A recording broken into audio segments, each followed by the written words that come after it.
The girl suggested that this place was difficult to get to, and then said that if you wanted to meet him, you would have to deal with their friends first. A strange man with a covered face ordered to stop talking nonsense and bring him, because the girl's friends would be finished in 3 minutes. Steffi laughed out loud when she heard about 3 minutes. She said so be it. She timed 3 minutes. The girl was sure that Bonnie would give her life to them much earlier. The guy wanted to grab her, but she told him not to touch her. By adding if, he wants to live at least a second longer. The guy grinned, saying how cute it was, but to himself he thought about how touchy this girl is. Without listening to her, he grabbed the girl by the shoulder. Bonnie, with one deft movement, gave him such a rebuff that all his vertebrae crunched and he flew to the side. The girl said that she warned him and moved on. In front of her stood a crowd of angry vampires ready to attack her. 10 years ago, people began to appear who were capable of turning into vampires. They hid their nature and killed left and right, spreading fear. The girl wanted to reverse this hell and return the world to its previous state. She wanted to do this for the sake of the one she loves. She thought that she could not only give her life for this, but was ready to give 10 such lives. Thinking about all this, she immediately rushed into battle. Bonnie lived on the outskirts of a small town. The walls of the houses were covered with banners demanding that the government stop the vampire slaughter. 3 men approached the church and asked the children where the priest was. The kids responded by asking whether these men were bandits and asked to leave them alone. But one of them began to be rude and invited his partners to look at the yapping brat, thus insulting the little girl. The man wanted to grab her by the hair, but she screamed loudly so that he would not touch her. The bandit said that they came for signatures. Because of all of them, the construction schedule of these men was thrown off, and they threatened that these children, orphans, would not get off just like that and demanded to call the priest. A girl ran out from behind the fence with a bag on her head and a basin of water in her hands.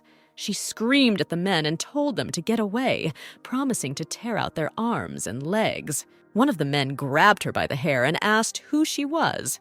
Without waiting for an answer, he continued, saying that only one piece of garbage could live in this place. Bonnie screamed, asking why the hell they hoped for them to leave, constantly coming and trying to get rid of their house. The children stood at this time and asked to let their sister go. The man began to tear the bag off the girl's head, saying that he wanted to look at her face, and at that time, she was struggling and asking to be let go. Everything that was happening was interrupted by a red-haired guy. He hoped that these people could tell him the way. One of the bandits angrily asked him who he was. Without answering his question, the guy calmly asked where he could find a nearby police station. The man rudely replied that they were busy and told him to look for everything he needed on his own. The guy, confused, agreed. Jack turned around and walked in the opposite direction, and the bandits did not understand what was wrong with him, considering him retarded, after which they again asked the girl to bring the priest to them. Hearing rough treatment from the bandits, the guy stopped. He addressed the men, saying that their language was rather rude. Jimmy approached the chief of the bandits and asked if he could recommend a restaurant with good beans and rice to these men, hinting to them about prison. They started asking who he was and threatening him with death. One of the bandits fearfully whispered something to the second. All 3 ran away in a hurry, saying that they would return in a week and demanding that the children bring the priest by that time. The girl turned to the children, apologizing for running out so late and asking if they were scared. They answered that they were. She asked them not to tell Father Michael that she had expressed herself rudely, but they laughed and said that for this, she would have to do laundry for the whole week. Jimmy was about to leave, but before doing so, he advised them to make sure that they avoid associating with such dirty trash as those individuals.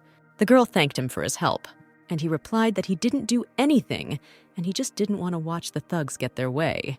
Bonnie offered to take him to the police station. Without turning around, the guy said that he himself knew where he was.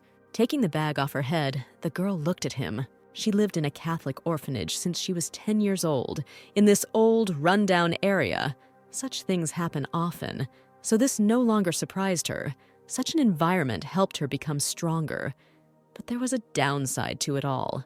The girl remembered how her little brother often asked her why she stayed at home all the time. Did she really have no friends from extracurricular activities? And she always answered that she had so many friends that she was already tired of them all, And besides, she really loved to read. He constantly told her that when she went to college, she should join a club because student events and festivals were mandatory. And she always answered that she was a student and everything was fine, and in general, she had more than 300 friends in Coco. She imagined moments in her life in which she was always alone everywhere and deceiving others that her friends were simply late. And she thought that anything but such a life, she had to make new friends. Going to class, the girl thought that she would try to become the best friend for the entire college. When she got to school, she found out that a body had been found on the street, and people were discussing that this girl had been bitten by a vampire. Someone even said that she could no longer live in this place. Sitting on the bus, the girl thought that this was already the third incident that had occurred in this area. Even this information was displayed on Google. She did not understand how they could continue to live there.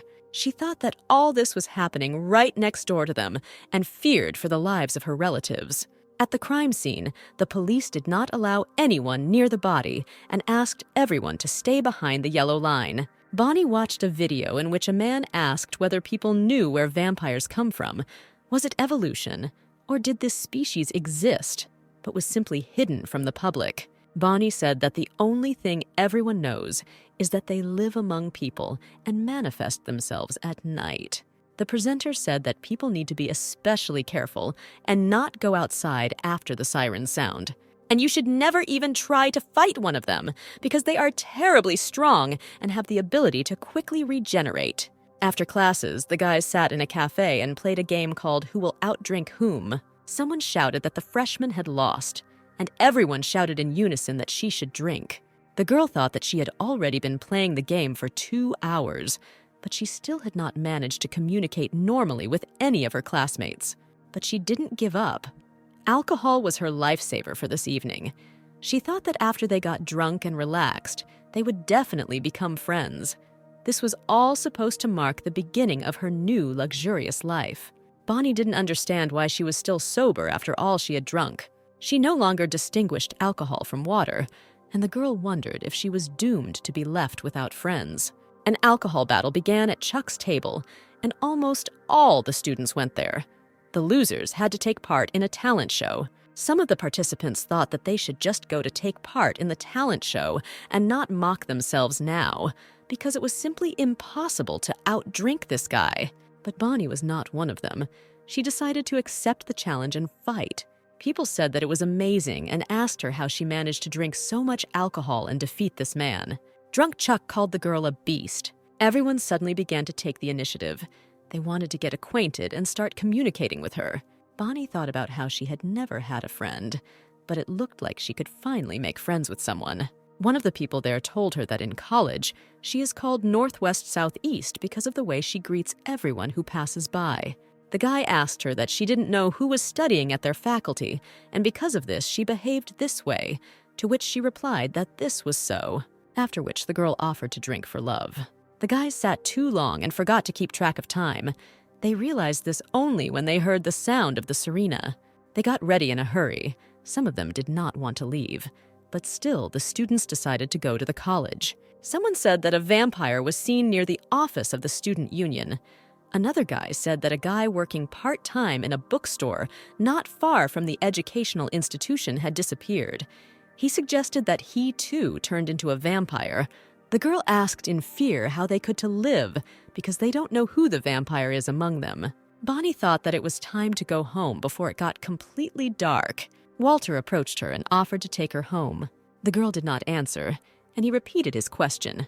She nodded her head, not at all sure what to tell him.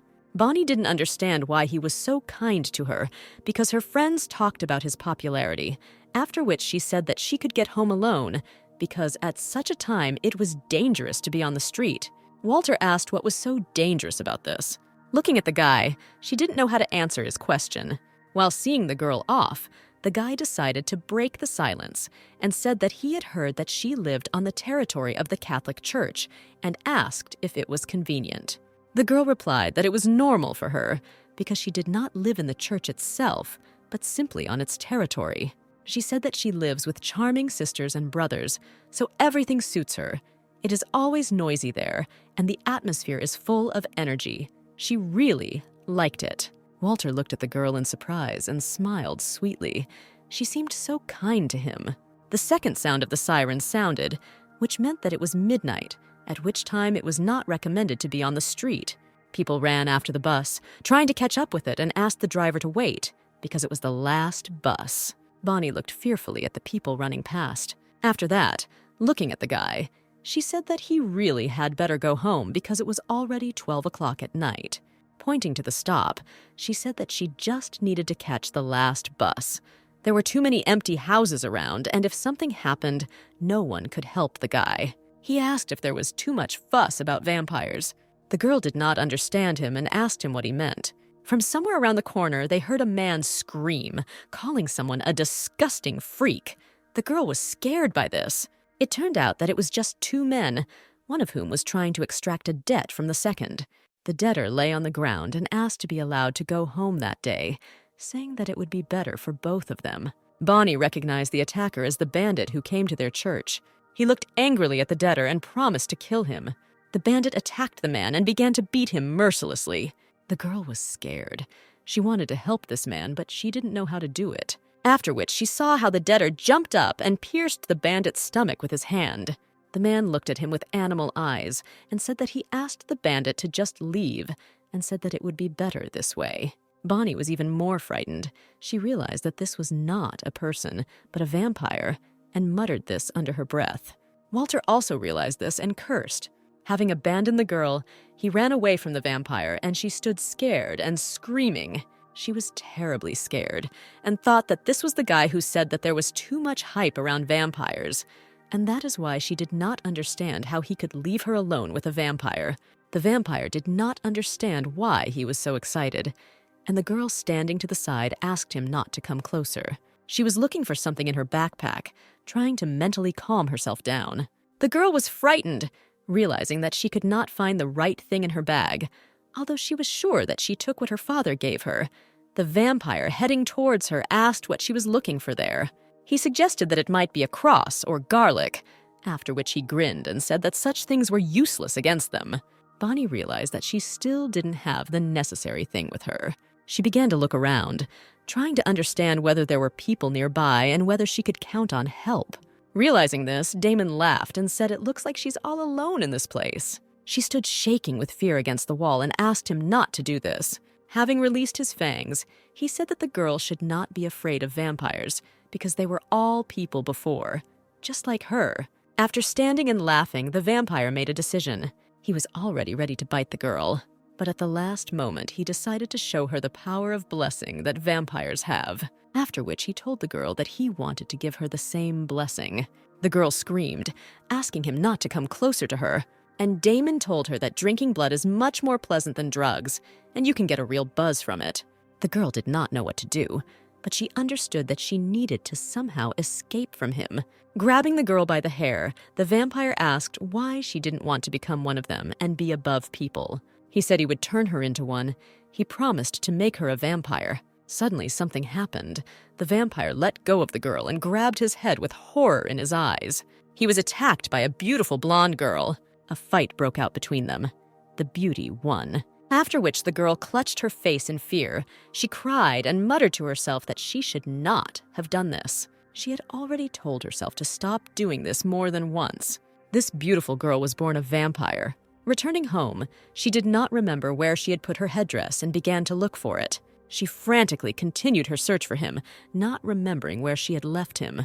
The girl was very happy to find it in the basket with dirty laundry. Having put it on her head, the girl thought that she was probably the most sloppy person in the whole area.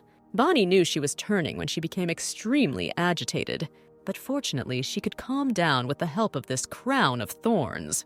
The girl told herself not to forget him next time, because she would not be able to go to college or do anything else if she was caught. It was not at all easy for her to live among people, trying to hide her true face. She lay there and thought about how this happened to her again. And she just wanted to live like an ordinary person. She didn't want to have anything to do with vampires. After a class in college, a professor approached the girl and asked if he understood correctly that she introduced herself as Bonnie. The girl replied that that was her name. The man replied that he noticed how hard she continued to study even after the lecture ended, and he just wanted to make sure she was strong enough for the next couple. The girl thanked him for his concern and replied that she was fine. This was the first year of his career as a professor. He is a sincere teacher who knows each of his students by name and conducts his classes even on weekends. He was a legendary student who worked 3 jobs to pay for his education, had a difficult childhood with a single mother, but now they are living well, and he will probably become a dad next month. The girl thought that this person is worthy of respect, and she should work as hard as the professor in order to achieve something in her life. During recess, the guys asked the girl if she had really recently encountered a vampire. Friends were interested in whether she had been hurt, and some even bothered to find out whether she had died, to which the girl replied with a grin that, as they saw, she was still alive. The guy called Walter an asshole because he left the girl alone with the vampire, and she said that there was no need to worry about it, because she also managed to escape. One of the students said that he heard that out of 10,000 people, one is a vampire. Banya's friend said in shock that this was game, because in this case there were at least 2 of them in their college. What should they do if one of them is even studying in their stream? But the guy suggested that she not think too much about this topic. The girl began to worry about all this talk about vampires, but tried to calm herself down by the fact that the police report did not contain any clues, and she just needed to be quiet and lower than the grass in college. She overheard a conversation between 2 guys who were discussing an incident in which a vampire slaughtered an entire family. They talked about how all people would die at this rate, and the guy expressed his opinion on this matter. He dreamed that all vampires would die. Bonnie was lost in her thoughts and did not hear her name. She remembered how they told her that she would not be able to be friends with people. As a child, picture books were her only friends because she was always alone.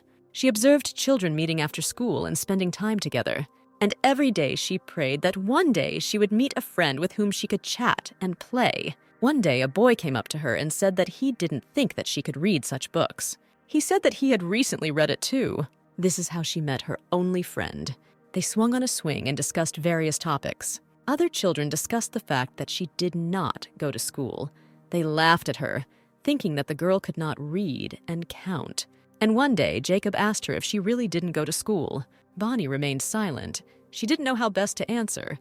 He smiled and continued, saying that she was lucky because he had been thinking for a long time about how not to go to her. The guy invited her to go to the library together the next time he skipped school.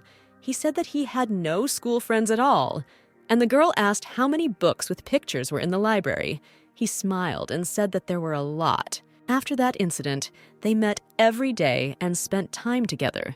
Jacob shared with her the incidents that happened to him, and which he did not tell anyone else about. She was really grateful to him for this. When they were together, the girl forgot that she was a vampire. But this happiness did not last long.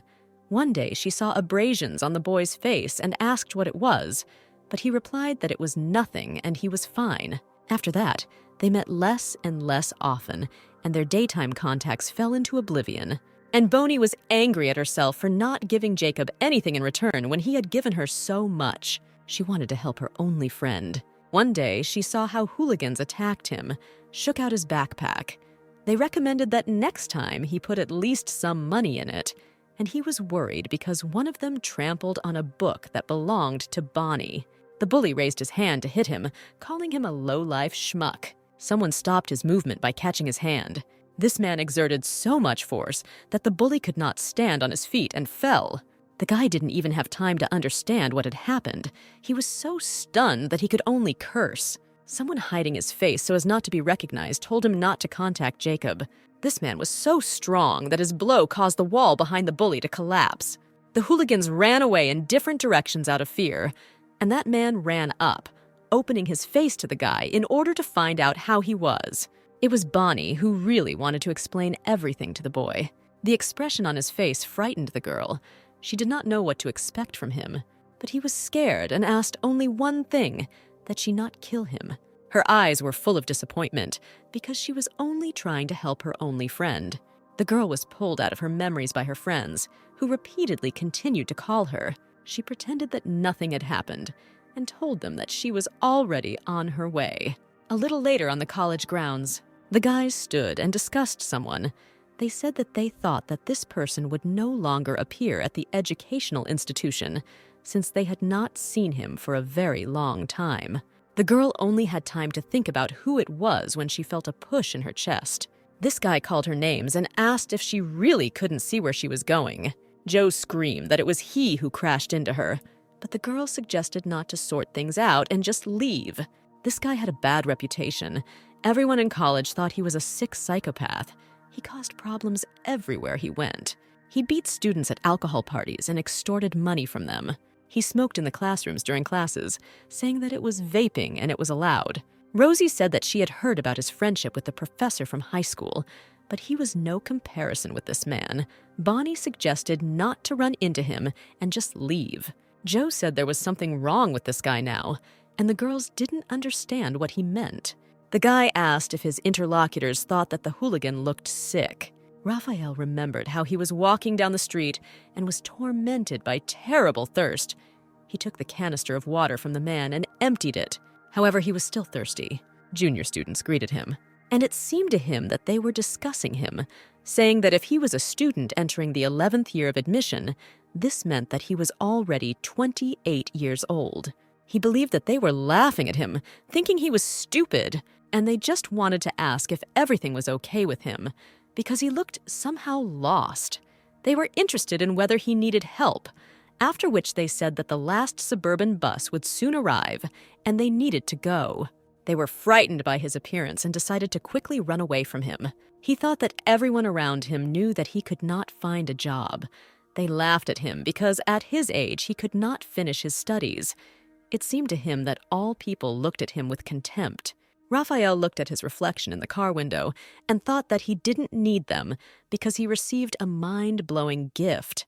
The sound of sirens was heard and all the people ran to the stop, afraid to miss the last bus. A professor was walking down the street. He was talking on the phone with his mother, explaining to her why he had to stay late at work again. Seeing Raphael, he interrupted the conversation and turned to the guy and said that they had not seen each other for a long time. The guy looked at him and thought that this pig managed to become rich, but his face remained ugly. Getting into the car, Professor Krauss said that he was wondering what his friend was doing now, until he found out that he was returning to study. He apologized to the guy, saying that he was in a hurry and offered to chat next time. He said that he had been with students before, teaching classes. They all turned out to be so hardworking, so he would have to prepare even harder for their classes. Raphael looked at Mr. Krauss and thought that they entered the same year. How did this stupid man manage to find a job? He assumed that the professor gave a bribe to someone and therefore got a good position. The guy was infuriated by everything, even the fact that the professor had a nice car. He thought that the professor was playing the fool, while he, the poor fellow, was running around for interviews. The guy believed that no matter how hard he works, success comes only to some, bypassing others. The professor asked him if everything was okay, because he called him, but he did not respond. Mr. Krauss asked if Raph would let him pass, since he was standing right in front of his car. But the guy took these words the way he wanted. He believed that the man was also laughing at him and reproaching him. It seemed to him that everyone around him was laughing at him and humiliating him. He thought everyone thought his life was crap. Having worked himself up, he got angry and attacked the professor's car.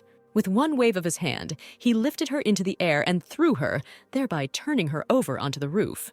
He walked to the car and shouted insults at the people he had seen earlier, because he believed that they were humiliating and insulting him. Raph was talking about how they really thought that by criticizing his life, they could make theirs better. The professor, hanging in an overturned car, asked why the guy was doing this. The man screamed in fear, asking his friend to leave and not approach him, because he had only recently started a new life, and he did not want to say goodbye to it so early. However, the vampire could no longer be stopped. The next day, students sat in the recreation room and discussed what had happened. They believed that the professor was a very good person. Many did not understand how it was possible to kill a person. Joe didn't understand how they could attend classes while they were so scared. Rosie noticed that her friend was again lost in her thoughts and asked if everything was okay with her, to which she replied that everything was fine. All students received a newsletter from Professor Schmidt, which reminded them of the general meeting of students. Everyone went to the meeting room. The students were worried that they were being collected so late and hoped that they would be released early because moving around the city late was too dangerous. Sitting in the closet, hidden from prying eyes, had killed everyone's beloved Professor Raphael. He sat and again remembered all the insults that he had to endure in his life. The guy thought he knew how to stop calling himself trash. Raph thought he should just finish everyone else off. Students gathered in the conference room, and one of them said that the professor would come very soon. Rosie asked where Bonnie had gone. Joe was also surprised by her absence, because they were all walking together, after which he asked his friend if she had seen his mask. A newly created vampire was approaching one of the audiences. He was determined, and I wanted to show everyone what would happen if you contact someone like him. However, upon entering the auditorium, he saw that it was completely empty. He was perplexed and could not understand where everyone had gone because they were supposed to have a meeting in this very room. After which, he saw a note saying that the meeting had been moved to another location. In the classroom where all the students had gathered, the professor asked one of the students why they changed the classroom, to which he asked the man if he was the one who sent messages to everyone. The building into which, according to the note, the meeting was moved was subject to demolition, and at its entrance there was a banner asking not to enter. Arriving at this building, the guy said that it was impossible that a general meeting of students was taking place there. He saw a girl in front of him and asked who she was. It was Bonnie. She put a mask on her face so that no one would recognize her. She replied that being interested in her identity was not something he should worry about, and then asked him why he killed the professor. The guy asked in surprise who, and then with a grin he asked, "So this pig was your professor?" Raph said that the schmuck was cocky, that he was an official, when he was just paid by the hour. A man should definitely live within his means. Bonnie asked, and that's all. She was interested in whether this was the only reason the guy killed a man. He looked at the girl and did not understand what exactly in his answer did not suit her, and he calmly agreed, saying that this was enough for him. The girl was shocked, realizing that he tore the man apart only because of a feeling of inferiority. This professor did nothing at all, so why did he have to become such a victim? The girl even had to close her eyes from the surge of anger. She said that people like him are the reason why the world is such a scary place, why people are afraid to let their children go outside, and why they don't sleep at night from fear. The girl asked him why all these people should live in fear. She suggested that he turn himself in, ask for forgiveness from the victim's family, and take care of compensation. But he, using his strength, attacked her. He threw the girl far to the side. The guy was glad that he was invulnerable. Bonnie approached him from behind, thereby frightening him, and asked if he really thought that such a technique would work on her. The guy didn't understand what the hell was going on. He thought about whether this blow was weak, because he knew that he had struck it with full force. And then he finally realized that the girl standing opposite him was also a vampire. He realized that he was not the only special person in this place. Raph asked how the girl even goes to college. Isn't she going crazy with the desire to suck all the blood out of those present? He ordered her to take off her mask, saying, "Wasn't she taught that you cannot hide your face in the presence of elders?" He understood why the girl was hiding her face. She would be ruined if she was caught. The guy continued to demand that she take off her mask, promising not to kill her, after which he told her to stop being modest, because he did not ask her to take off her clothes, and the girl replied that it seemed like he didn't understand something. She said she was wearing a mask for his benefit, because if he finds out who she is, she will have to kill him. The guy grinned, not believing the girl's words. He asked her if she knew that depending on the bodies of a vampire, the effectiveness of the forces that they can absorb from drinking blood depends, after which he attacked the girl again. He was sure that the girl was simply bluffing and would not be able to do anything to him at all. He remembered everything he knew about the proportions in which human blood is absorbed in the body of a vampire. That feeling when flesh is torn to pieces and bones are broken into smithereens.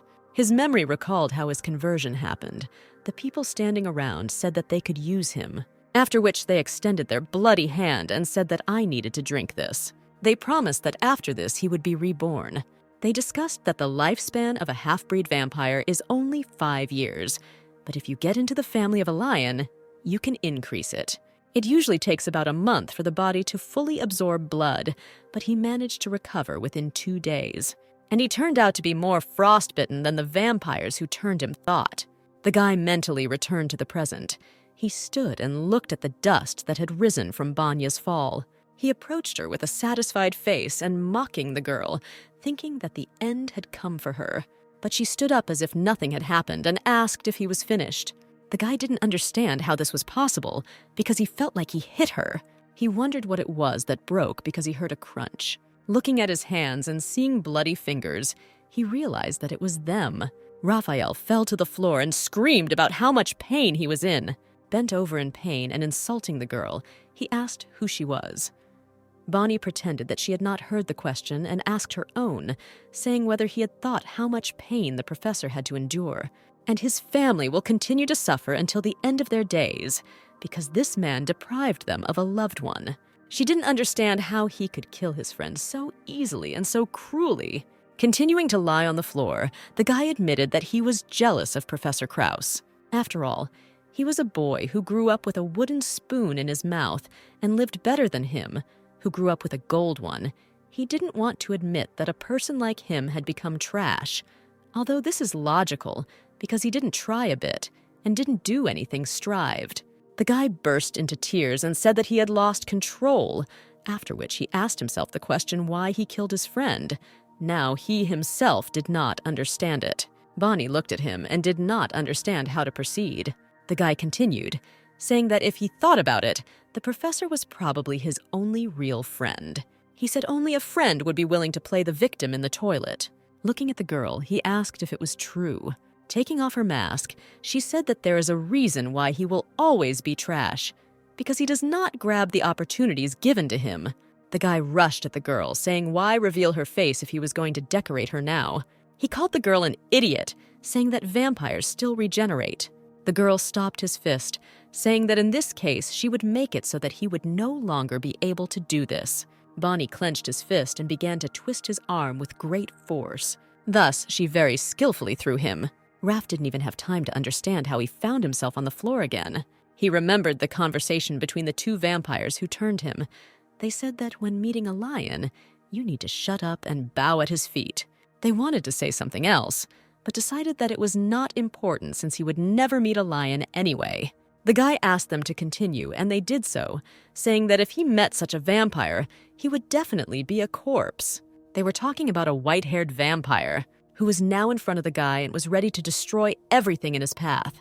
The girl easily tossed him so that even his shoes flew off his feet. He begged her, asking her not to kill him, promising to take care of compensation for the professor's family. The girl asked if he would definitely take care of compensation. Then she said that in this case he would have to die. With one deft movement, she threw the guy from a height. And so he lay on the floor, all broken, writhing in pain. Raphael's body seemed to begin to dissolve. Bonnie stood and watched what was happening from the side. His pleas for mercy appeared again before her eyes. Sighing, the girl turned around and walked away. At the crime scene, the investigator turned to the guy and asked if he really couldn't do anything, and would he have to be there for the sake of this damn investigation. He suggested that everyone quickly finish everything in order to finally leave there. He asked if there were any clues, and the subordinate replied that there were a couple. There was not a single video camera nearby. There were no DVRs in the cars. There were only a couple of witnesses who had an alibi. Cameras in one of the buildings captured them heading inside during the incident, and the building is located 20 minutes from the scene, so this could be considered their alibi. The man insulted the employee and said that he should try harder so that he doesn't have to deal with such nonsense, and the guy apologized to him. The guy thought that the boss always forces his subordinates to do all the dirty work and then reaps the fruits of glory alone.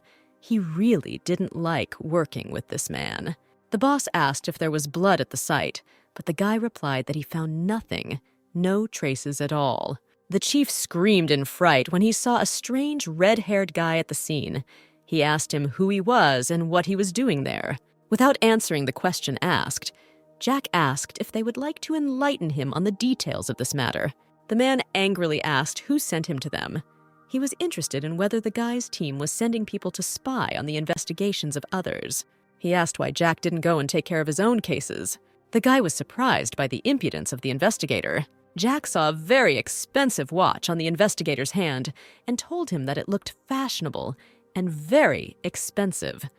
The man laughed it off, saying that it cost him a kidney, and asked him to finally let go of his hand. Something alerted the guy, and he said that detectives usually don't wear cologne, but now he could detect a slightly noticeable aroma from this watch. The man didn't like Jack's actions, but that didn't stop the guy. He began to look closely at the watch and asked if stores don't adjust the straps of their products before selling them. This is not a cheap brand. And apparently they show the wrong time, based on the difference in hours. It looks like Russian, after which the guy said that today a famous black market drug dealer was released from prison and went back to his country, hinting at that a policeman was involved in his release. Smiling maliciously, the young man continued to examine the watch. He didn't even think that there were still people in the modern world who accepted watches as gifts. The man looked at Jack in confusion, not knowing how to explain to him in order to remove all suspicion from him. His subordinate looked very wary. He also began to suspect his boss. The guy grinned and said that it was just a theory, and therefore a man shouldn't react so violently. And if you also consider that they are colleagues, then you should think about starting to speak a little more politely, because subordinates are people too. The intern thought that the group leader, Jack, was very cool. No one else at the station had the courage to talk to his arrogant boss like that. It was Chief Inspector Jack Kammerer. He graduated from school early and has a phenomenal memory, thanks to which he never forgets things that he saw once. Has a record for vampire arrests that has exceeded 80% since the establishment of vampire countermeasures, and even won a national award at a young age for his achievements in innovative arrest techniques. The list of his achievements is endless. That's why people called him the ghost who hunts vampires. The guy sarcastically said that he would go back first and asked for forgiveness for the trouble. The investigator's subordinates sharply pressed him, saying that all this required investigation, and he tried to dangle, saying that he simply picked up what was thrown away by that guy. At the second crime scene, a man in a cab said that the victim was thrown out of the building, and judging by the traces at the crime scene, he fought with the killer. Jack was surprised that someone could fight a vampire, after which the man said that there is. And the good news is that they can stop worrying about at least one vampire. This calmed the group commander just a little. They looked at the building and thought about the force with which the blows had to be made in order for it to suffer such destruction. Jack thought that if it had been a fight, then the evidence would have been scattered all over the perimeter, and judging by the absence of a fight, there was only one beating. No chance of survival for the victim. He said that it was an unusual vampire. People were discussing the collapsed Guncher building. They were worried about the fact that there was not a single camera there, and it was unknown why this happened. But they were reassured by the fact that no one was hurt. Some assumed that it was a vampire because the police became more and more numerous. On the college grounds, one guy stood in front of various banners and shouted into the microphone that there was definitely a vampire in the galley. He said that they had already had 2 incidents, and no matter how much they ask the administration to do something about it, it will remain passive.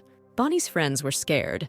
Rosie said that the guy was right, and the administration was doing nothing at all, and her friends suggested that it might be better to start studying only online. Bonnie decided that from now on, she needed to become even more careful, because the risk of being discovered was becoming greater every day. The guys asked the girl where she had gone so suddenly yesterday, and she replied that her stomach was twisting and apologized for not warning them right away. The girl felt someone's gaze on her and turned around. It was Jack. He turned to the girl, asking if her name was Bonnie. The girl's friends began to guess who it could be. Joe asked Bonnie if this was her boyfriend, and the girl said that he was probably a financial tycoon. Joe grinned and asked what happened to his clothes in that case. Bonnie remembered that it was the same red-haired guy who was interested in where he could find a police station nearby. He remembered that he still hadn't introduced himself. The guy decided to fix this and began to talk in detail about his successes from school to the present, after which he assumed that the girl already knew all this. She asked him if he was a detective, and he called her smart in response, making it clear that this was so. The girl walked next to Jack and did not understand what he needed from her. Had he really learned something about her? While they were walking, all the girls who were nearby fixed their eyes on the guy. They discussed him, saying how hot and handsome he was, suggesting that he was a movie star. The girl thought that when other police officers talked to her yesterday, they did not have any questions about her alibi. She did not understand why he was here, but it was as if he had read her thoughts and said that he had arrived to follow her. He suggested that after the incident, the girl might be scared and offered to go together, saying that she could ask him anything. Bonnie decided to pretend that she didn't know anything at all and decided to ask him what happens when they catch a vampire. He replied that they don't make it public, and that's why most people don't know. He said that the weakness of vampires is their heart. In order to kill one of them, you need to completely expose it. But this is difficult to do because of their rapid regeneration, so they came up with something more interesting. They first bind the vampires with a high-voltage wire that sends electricity through their bodies, and then throw them into an oven where the temperature exceeds 2,000 degrees Celsius. This way, they burn without leaving a single trace. The girl thought about the stove that is usually shown in movies. He asked if this information reassured the girl and said that he came up with the idea. The girl grinned, saying that it seemed like he really didn't like vampires, and he replied that he just wanted to go back 10 years ago. He just wants to drink the night away, walk the dog under the night sky, go on a date. His plans included killing all the vampires and turning back time, returning everything to its place. Bonnie was frightened by his plans. They went to eat, and Jack said that the only place near their site was a pulled pork restaurant. He had not eaten such food for so long that he had already forgotten about the existence of other pork dishes. The guy invited her to order something else, saying that he was treating her. He didn't understand how she could study all day and eat so little. She refused, saying that this would be enough for her. Jack suggested they eat and chat at the same time. The girl agreed and thanked the young man for the food. After smelling the food, Bonnie thought that she couldn't get used to the smell of food, no matter how many times she had already smelled it.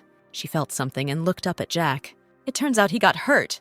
The policeman said he apparently cut his hand while trying to cut meat, and the girl asked if he was okay, thinking about how he could have cut himself in such a place. He told the girl not to worry because he was used to the sight of blood, seeing it every day. The girl looked at his hand and thought about blood. She pursed her lips, trying not to give herself away, and the guy began to lick his wound, as if sucking blood, and said that it was quite deep. At this time, he very closely monitored the behavior of the main character. The girl sat with her eyes downcast and restraining herself. Under the table, she clutched a crown of thorns in her hands and thought that this man was testing her on purpose. He knows that vampires cannot eat normal food and observes her reaction to blood. The guy apologized to her for the blood while eating and told her to hurry up and eat before everything cooled down, after which he asked if she didn't like the taste of this food. And then he directly asked if she was the one who couldn't eat such things. The girl asked what he was saying. Is there a person who does not eat kimbab? To which he replied that it is quite possible. He continued by saying that this would be the case if she were a vampire. They drink only blood and drinks, and as soon as they eat something like this, their nature begins to reject it in excruciating agony. The girl didn't understand how he found out that she was a vampire, didn't know if he planned to detain her right there, thought maybe she should tell her that her stomach was twisting and leave in a hurry, but she realized in time that this would cause more doubts, but she still didn't understand how to proceed. With a trembling hand, she took the chopsticks into her hand. Looking at her, Jack asked if he had just said something stupid. The girl apologized for starting to eat while he was talking. She simply could not resist such a pleasant smell. The guy looked at her with eyes wide open in surprise. Bonnie asked if he could believe that it was so cheap, just one roll, and so many ingredients inside. She offered him a piece and then asked what he wanted to say before, but he replied that everything was fine and that she should continue eating. The girl barely managed to run to the toilet and immediately vomited. It seemed to her that she would die. It was so difficult to push food inside. This time, everything worked out, but next time she needs to be even more careful. The girl began to pray, promising that she would be quiet, would not miss any of the masses, and would always clean the cathedral. A little later, she ran into Jack again in the hallway. He was delighted with their new meeting. He smiled and said that he was just walking, but apparently it was fate. The girl thought how frightened this fate was, but said out loud only that this was an ordinary coincidence. Seeing something in the girl's hand, he asked if they were the same rice donuts that were served in the cafeteria. Smiling, she replied that they were. She just wanted to share them with her younger brothers and sisters. After which she asked maybe he wanted one. Finding himself in an awkward situation, he said no. How could he? The girl breathed a sigh of relief, saying what happiness. Turning around, she explained that her kids loved bread, and then asked if he understood. The guy remained standing still and looking after her, and Bonnie came out happy and finally thought goodbye. In the college courtyard, a scalpel flashed in the hand of a guy with a microphone. He shouted that now they were acting, and everyone else had to prove that they were not vampires, because they have the ability to quickly heal. He and his followers cut their hands and showed others that their wounds did not heal instantly. Those around them did not believe that the entire student council cut their hands at once. The guy said that vampires will not be able to use their powers under the sun, and therefore after they manage to catch them, they will easily hand over these creatures to the police. He knew that they were going a little too far, but if people do not do this, then they will be their suspect even more. They continued to chant their slogans, urging others to make cuts on their bodies and demonstrate that they were human. The opinion of the crowd was divided. Some thought they were crazy, and some were ready to do this. Bonnie stood in the crowd. She thought that her funeral seemed to be taking place today. She thought that today she needed to skip a couple and leave, but her thought was interrupted by a hand grabbing her. The girl thought that she would not be able to do this if they surrounded her. But it was Jack. He grabbed the girl by the hand and dragged her to the side. He said that they urgently needed to get out of there. The girl did not understand why he was saving her, but followers of that bald guy appeared on their way and asked them to take the test. They promised that the wound would not be deep, because all they needed was for a drop of blood to come out, and after that, they would provide everything to treat the wound. The masked girl looked at them sternly, asking why they were going to leave and not just want to take their test. Bonnie said that it is wrong to suspect everyone around her, and besides, they do not have the right to force anyone to do this. The girl got angry and said that Bonnie should know about the things that happened in their educational institution. She did not understand how a student could make excuses, given the current situation. She grabbed the main character by the hand and told her to do it. Bonnie knew that she couldn't do this, because they would understand everything as soon as they cut her. Out of fear, she closed her eyes and clenched her teeth. But I saw the surprised look of the masked girl and felt the awkwardness of the situation. There was a bloody bandage on her hand. Jack straightened the sleeve of her jacket and said that they had already done this before, and he did not understand what else these people wanted from them. Bonnie thought it was a Band-Aid that the policeman had used to cut himself earlier. She looked at him gratefully. Suddenly, the student council president said that she could have applied the already bloody bandage, but the masked girl insisted that they said they had already done it.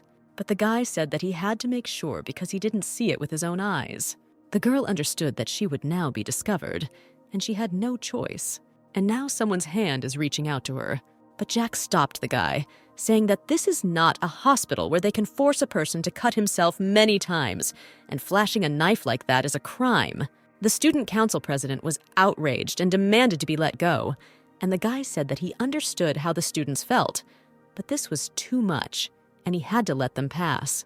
Ricardo didn't understand how he could take the guy's word for it. They had to catch the vampires today, because the entire student council was at risk of being kicked out of college. Jack showed his police ID and said he could bet everything. The guys did not expect such a turn of events, and the policeman said that this student was going to help them in the investigation. The girl was incredibly grateful to him, but still did not understand why he was pulling her out of this situation. In the evening, the girl was completely safe at home. She lay there enjoying the sleep of her little brother and sister. Her carefree time was interrupted by an SMS message. It was from a detective who wrote that if a girl gets into trouble, then she should call him. She thought about what happened today. It was really scary. She looked at the sticker sent by the guy and didn't understood its meaning. The children asked if their sister was writing to her boyfriend. One of them said that she felt that this was a guy by the way her fingers were typing, and the girl was outraged that they had not actually slept yet. She told them to sleep quickly and asked to talk like normal children. She thought that this guy was not like everyone else, and she was interested in why he let everything go to the breaks. The girl was not entirely sure of this. However, it seemed to her that he was a good person. At this time, he stood on the roof of a high-rise building and looked at the screen of his phone. He said who would have thought that he would meet her like this? The policeman knew that Boney was a purebred vampire. Near the church, there was a cry that a priest needed to be brought.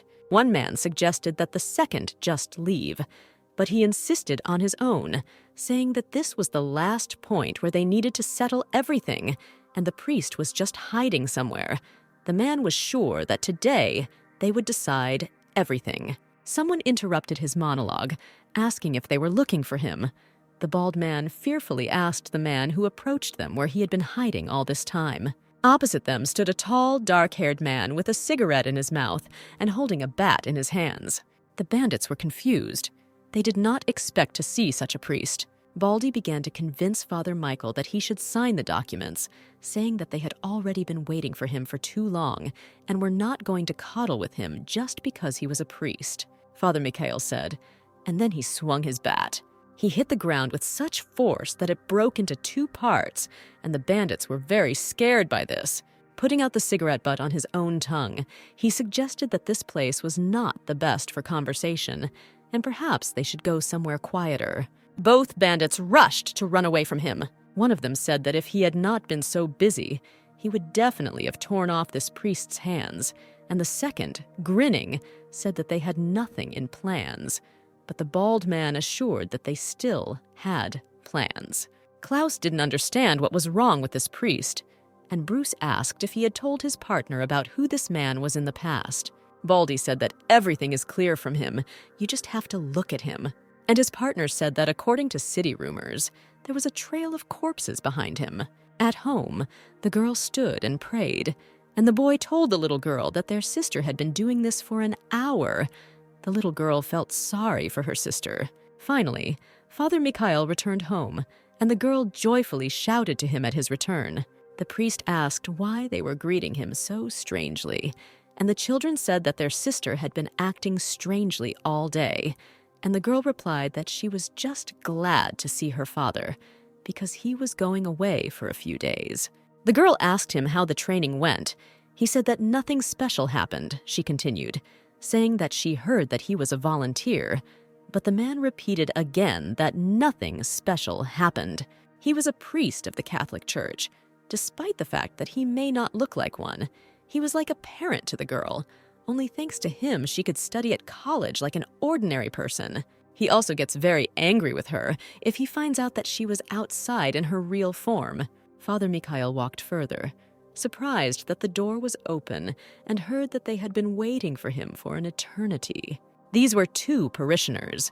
The man asked them if they needed anything, and they said that they just came to thank him for fixing the plumbing in their house, and they also wanted to congratulate him on his birthday. They knew that he loved his alcohol, and they made delicious apricot wine for him. The man took the jar that the ladies brought into their hands.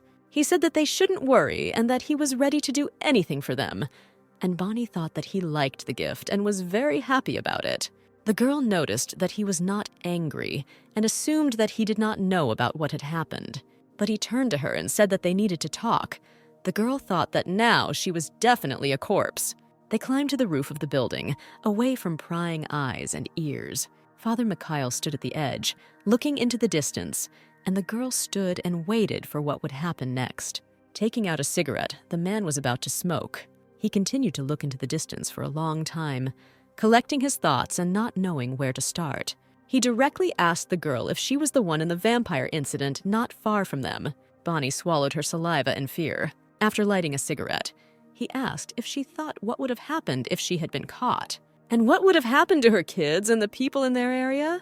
The girl tried to explain, saying that she really had no choice that day. He said that she knows perfectly well how people regard those creatures. Until this day, he believed that she would make the right decision. but he could not let her get away with it, and forbade her to attend college until she cleared her head. The girl said that this was not fair, because he knew how hard she worked to settle down there. With tears in her eyes, the girl said that until she was 10 years old, she had never gone outside and she didn't have a single friend. And only now she began to get used to college. Why, he simply couldn't believe her. Until that day, she never caused any problems. The man screamed, asking if she really didn't understand anything. He said it doesn't matter how long she trains the beast. In people's eyes, she will be nothing more than just a monster. Bonnie looked at him in fear and didn't know what to say in response. She remembered how others felt about what was happening around her. They hung various banners and shouted that they had been living in horror because of vampires for 10 years. They asked the government to take action because the vampire incidents brought horror to the lives of their children. People believed that it was only a matter of time before vampires would suck the world dry, and they said that they needed to be eradicated before it was too late. Bonnie didn't remember anything before she came to the shelter in the fall of 10 years ago. She realized one thing while she was getting to know herself.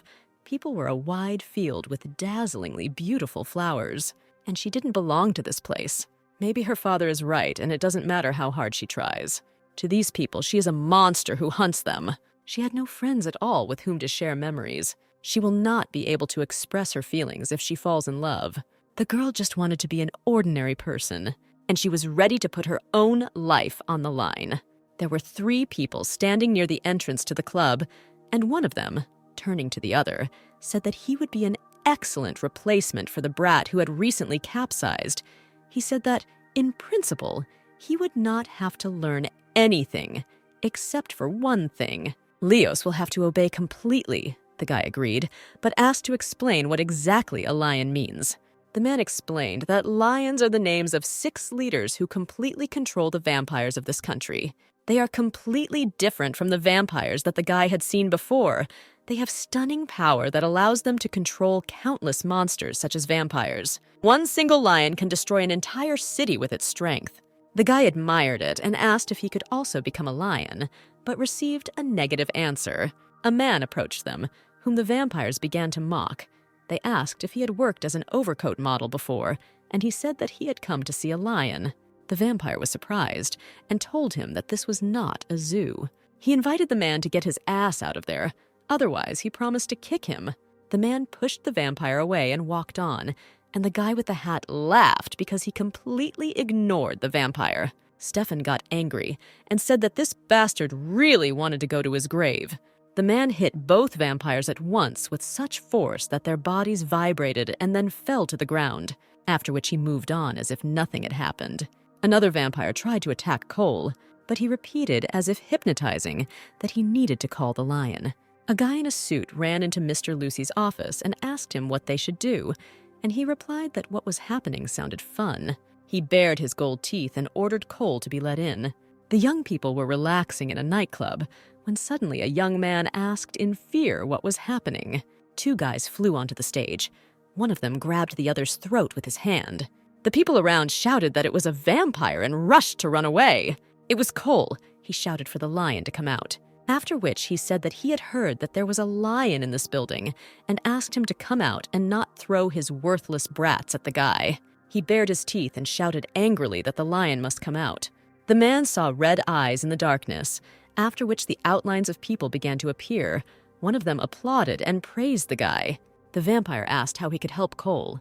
Cole asked the approaching vampire if he really was a lion. Since he looked like a loser and did not look like a lion, he grinned and said that this guy was the first to tell him that. The blue-haired vampire turned to the guy and said that he knew many people like him, after which he asked what he would do with a life of only 5 years, and said that it was possible to extend it, and it lies in becoming a lion. Lev told the guy that his face seemed familiar to him and asked if he was the same officer, after which he added that he was a big fan. He told Cole that he liked him and offered to work under him. The guy replied that he heard him clearly, but he said what a pity that he was not in the mood to work under skinny-ass brats like this guy, and the lion recommended that he watch his tongue if he didn't want to spit up blood. especially considering that he was recently converted. Cole offered to give the guy one last chance to survive if he gave up his place to him. The vampire laughed and said how scared he was. Cole silently dealt a fairly powerful blow to the lion's face, and he said that he need not worry because it would soon become worse. He continued to throw blow after blow at the blue-haired vampire, saying that he didn't understand the joke of a lion getting his ass kicked. Other vampires looked at everything that was happening from the outside and did not understand why Cole was so strong, because he seemed to have recently awakened. The guy thought that he felt his strength. Now he was much stronger and more powerful than when he was a man. He wanted to get his fucking life together, become a lion, and live on top of the world. The man wanted to strike the lion again and shouted for him to die. However, he simply flicked the guy's forehead with his finger and was able to deliver a very strong blow, such that Cole flew to the side. The blow was so strong that the guy flew very far to the side. Lev, seeing the body lying around, said that it was a disgrace and that the man was not worth his time. One of Mr. Lucy's henchmen said that the man seemed to be dead, and he ordered that the body be taken care of. Mr. Lucy sat in his office and thought that the repairs would now take forever. He should not have started, especially since this vampire turned out to be a dummy. But a subordinate came running to him screaming. He whispered something in his ear. This news interested the vampire very much, and he wanted to go and meet the pureblood. The man screamed and asked for help. Once in a park, a lot of people gathered near a storm drain. They all tried to open it, but nothing worked, and one man asked if any of those present had anything cutting. Someone suggested calling the rescuers, because if they continued to wait, the little kitten could die. Someone asked, pointing with a finger somewhere that money was pouring in. Everyone turned their gaze in the other direction, but saw nothing there. The man turned back before everyone else and did not understand how it happened. The storm drain was open, and the kitten was already standing next to it.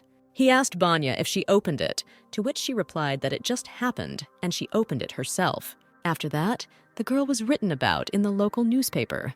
Because of this situation, Father Mikhail became very angry and scolded the girl because he repeatedly told her that she should remain unnoticed, but she resisted, saying that if she had not saved the kitten, he would definitely have drowned.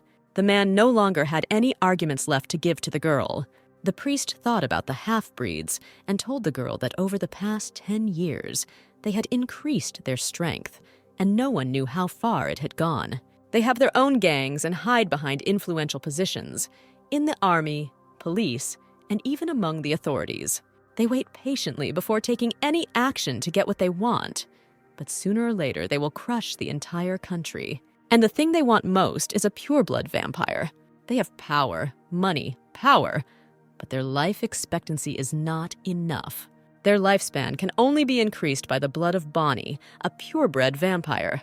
The girl asked Father Mikhail how he knew about all this, but he replied that it was not important now.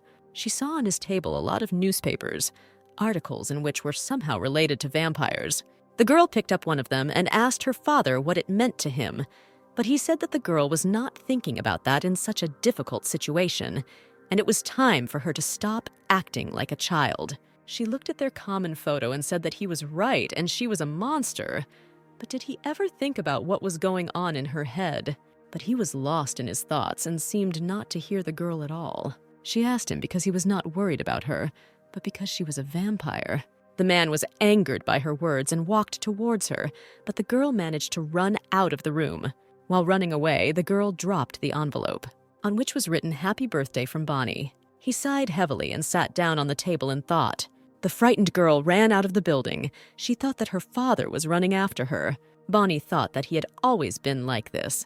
She remembered how once helping an elderly man, when asked how to thank him, he replied that he needed to invite him to a housewarming party. He was always honest when it came to people, but in fact, he never thought about her the same way. From such thoughts, tears flowed down the girl's cheeks. She was very upset because Father Mikhail was like a father to her. During the service in the church, 2 parishioners talked. One of them said that the priest was a very rude person because in 10 years she had never seen a smile on his face. And the second said that people said that his body was covered with scarred and may have a dangerous past. The man asked them not to take part in the conversation, and they apologized to him. He turned to them, asking if they understood that it was quite rude, after which he said that if this happened again, he would be forced to kick them out. His speech was interrupted by the appearance of Mr. Lucy. When he saw him, he realized that this vampire was completely different from the creatures sitting outside. The parishioners in the queue began to be indignant. They did not understand what was delaying the queue. The guy said that he was looking for someone and hoped that the priest would help him meet this person. All this was dangerous because there were parishioners around. He had to somehow drive them out of the church. People's eyes turned to the front of the line, wondering who it was and what the father was doing. Father Mikhail pretended that he did not understand who they were looking for and said that they were performing the rite of communion. And Mr. Lucy said that they would leave as soon as they could find this person. The priest looked at him sternly and said that this person was not in the church. The guy said that he had a rather angry look for a clergyman and asked how he knew who they were looking for. Someone from the queue asked if the guy would be faster. The vampire tried to restrain himself and said what he says only once, that he should not be touched. The man in line didn't listen, came up and knocked the umbrella out of his hands. He attacked the guy, insulting him and asking if he didn't see that there were people behind him. The vampire got angry, his eyes seemed to go wild, and he was ready to kill this man. Father Mikhail interrupted everything that was happening, shouting contentedly. He looked at Mr. Lucy worriedly, after which he turned to the parishioners, apologizing and saying that today they would have to interrupt the Mass and asked them to go home. As they left, people wondered what had happened and whether everything would be okay with the priest. The guy threw the business card of their club at the Reverend's feet and asked why, when he finished, he shouldn't drop by and have some fun. He promised to give him a special discount. Smiling, he asked to say hello to Bonnie. Father Mikhail did not understand what to do next. He sat and thought that these bastards had long known about the whereabouts of the pureblood, and we never contacted them just because we were waiting. They were waiting to get the heart of an adult pureblood. The man looked at their common photo standing on the table and remembered the envelope from Bonnie. He remembered that when he was sent abroad, he became friends with a little boy there. Despite his difficult life, he was a bright and optimistic boy. They became very close, communicating in short phrases. He was the only one who brought a smile to his angry face. However, just as a sandstorm comes without warning, that ill-fated day also came when they announced the discovery of terrorists and the possible transportation of explosives. And the man met him again in conditions in which he would never have wanted. The terrorists were collecting and transporting bombs nearby, and the boy was walking around the area. The military ordered him to drop his bag and put his hands behind his head, but he did not. The parents used their own child as a distraction while they transported the explosives. And the only things he carried in his bag were empty paint cans. That day, the man lost his smile. Feelings of powerlessness and guilt fell on him like a heavy burden. And every day he lived with regret about what happened. Then he believed that serving God would help him wash away this guilt. But nothing changed. And the appearance of vampires forced the whole country into a state of chaos. And there was no heavy snowfall that night, but he again encountered a storm without warning. He saw a child lying on the ground in bloody clothes on the street. Having brought this girl to the hospital, he heard from the doctor that there was not a single cut on the girl. The woman asked if he was her guardian. He replied that he was not and was about to leave, but the baby grabbed his sleeve. And he remembered the little one lying on the ground and dying. The man brought her to his home as if led by fate. The girl knew nothing more than her age and name. And it soon became obvious that she was not human.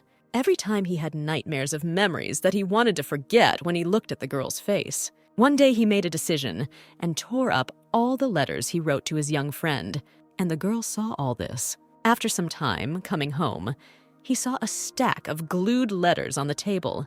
She went through everything and glued them together in pieces and left one letter from herself, in which she thanked her father for the fact that she managed to sleep in a warm bed, and she apologized for that she vomited the food he gave her.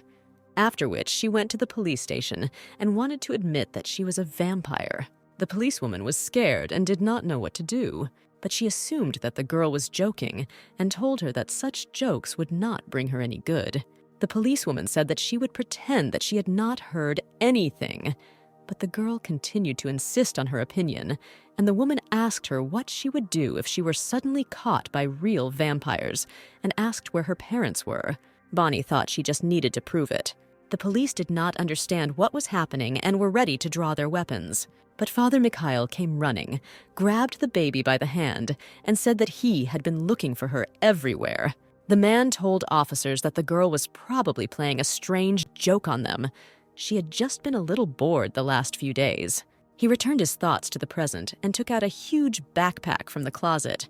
Father Michael did not know when these creatures would come for them, and so he needed to erase all traces of him, get out of this place, and find a way to protect the parishioners. He ran past the door behind which the children were sleeping. The man did not see anyone at the front entrance and thought that he would be able to get out through the alleys. But vampires stood in his way and asked where he was going with such a large bag, as if he was trying to escape. He said that there were only children there and asked the vampires to leave at least for today. Mikhail did not know what to expect from them and was afraid of an attack. One of the vampires said that their master simply ordered them to be on alert, and the girl, looking at the time, confirmed that now was indeed not the right time. The vampires ran up to the very door behind which the children were. The priest ran after them. He asked them not to do this. He asked to spare the children because they were still very young. However, one of the vampires kicked down the door and apologized for the intrusion. The valve on the gas cylinder was open and a candle was burning nearby. The vampire lifted the blanket, hoping to find children under it. How great was his disappointment when he found no one there.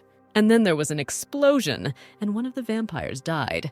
The priest stood scared near the exploded building and worried that the children in the house had died. The vampire assumed that the man was crazy and asked what happened. The burning vampire said that the priest had made a trap in the house. The vampire attacked the man, saying how dare he do such a thing. Mikhail shielded himself from the blow with his backpack, and the vampire made a hole in him with his blow. After that, the man took out a flamethrower and burned the vampire.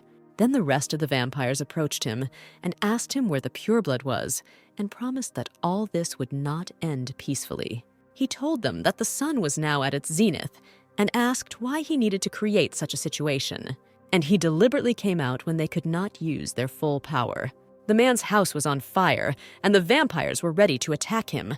The vampires were informed that their cars had exploded. The long-haired guy, swearing, asked the man who he was. The man thought that these idiots did not notice such simple traps. He answered the vampire, saying that he himself called him a worthless person. So a little balancing of the situation should be normal. The kids ran up to the girl. They were very happy that they had found her. She told them she was just looking around the area, and Brittany assumed she was homesick. After the explosion, they found a new home and had to settle down there just like adults. Chuck said that their father left their things in the church and went to pick them up, and the girl got angry and said that she wasn't waiting for him. A man came and said that it would be demolished. The children were angry. They didn't want to move, and they fought for so long to do so. Bonnie indignantly asked her father how he could make such decisions without even talking to them. She said that he could forget about her feelings. But what would it be like for Brittany and Chuck? Because they are still too young. The girl said that she was afraid of the new school, and the boy said that he did not want to move. Mikhail showed them their new home and said that this place is not far from their educational institutions, so that they can get to them without any problems. The children were delighted with their new place of residence. They really liked the soft bed and large bathroom. Entering the room, the girl wanted to ask whose this room would be, but the man beat her to it and asked if she liked it. After which she realized that this room belonged to her. They played a game, and Brittany screamed joyfully that she won. Chuck told her that she cheated, and that's all. And her father asked if they could at least act like children sometimes. While playing outside, Chuck said it was the first time he had seen his father kick a ball. The boy made a homemade doll and showed it to his father, and said that he had made it, to which the girl asked if it was not a voodoo doll. One day, Brittany asked him if something good had happened recently, but he didn't say anything good. Bonnie asked them if they wanted pizza in the evening, and the kids happily answered yes. Having discovered coagulated cow's blood in the refrigerator, the girl thought that she had not gone grocery shopping this week. She looked at her father and thought that he probably did it, but did not disturb their idol with a question. Arriving in her room, she opened the drawer of her nightstand. Looking at the wreath, she remembered the story that her father told her.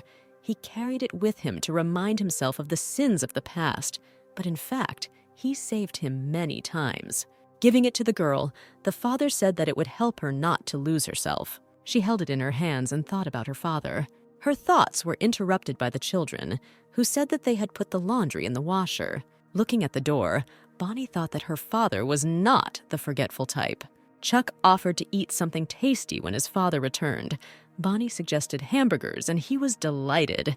Everyone was interested in when he would return. The girl was sure that he would soon return, and in the meantime, he was dealing with vampires. He burned them, and they begged for mercy. 3 were already dead. Father Mikhail thought that the remaining fuel should be enough to kill the others. He destroyed the fuel tank, and there were still living vampires. The man thought that this was bad because it was his best weapon, and he had nothing else. A vampire approached him and asked if he didn't know that people are weak because they rely on weapons like this, after which he asked if he wasn't as funny now as before. He threatened the man, telling him not to think that they would kill him just like that. Father Mikhail rose to his feet, holding a pistol in his hands. The vampire was surprised and asked if the man really thought that he could do anything with such a small fart. He asked if the big one didn't work. What made him think that this one could? The vampire suggested that the man should just die peacefully, since he was making everything difficult for both of them. He rushed at the priest, shouting that he needed to know his place. Having fired, Father Mikhail made a hole in his chest. He remembered how he had previously spent 10 rounds while shooting at a target, and they all hit exactly the same place. A couple of years ago, the government captured a half-breed and experimented on her, but they could not be completed due to other half-breeds. The vampire asked the man if he really thought that he would die with a lot of bullets inside. Father Mikhail remembered how he met with a man he knew, who brought him a folder with documents and said that he was taking a very big risk by doing this. He did not know what the priest's business was, but he asked him not to do it. At home, he sat and familiarized himself with a huge pile of vampire affairs. Returning his thoughts to the present, he said that they had found out everything about vampire bodies, and the man knew that if the same place was attacked many times, the regeneration of the body would become 2 times slower, which will ultimately lead to a complete inability to do this.